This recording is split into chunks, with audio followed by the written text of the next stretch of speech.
$1 billion deal is transferring ownership of local HSBC branch locations to First Niagara. News 4's Al Vaughters was at First Niagara's news conference today and has more on what this deal means to Western New York. Al?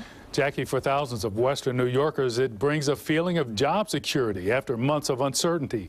Nearly 200 HSBC bank branches would become First Niagara branches, and most of those customer accounts would also switch with the name change. That's assuming government regulators give the okay. We're here to stay, we're here to play, and we're here to win. First Niagara President and CEO John Comeau with the good news for thousands of upstate HSBC customers. Now they'll be doing business with a banking firm rooted in Western New York.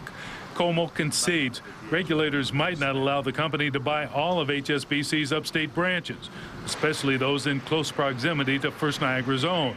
How many of the 200? Do I see that being any more than 100? Nope.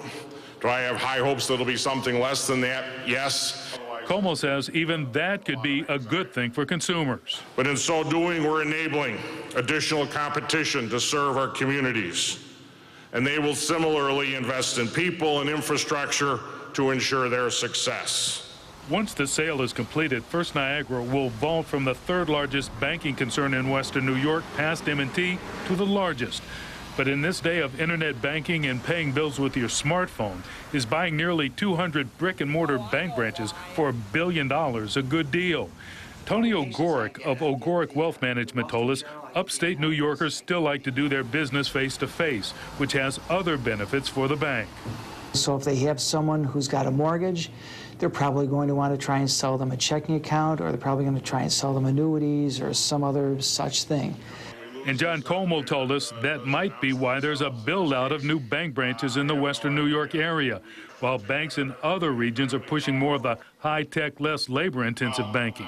It still comes down to sitting across the desk, across the teller line, picking up the phone and being able to talk with somebody who understands your business and is committed to enabling or empowering you to be all the more successful.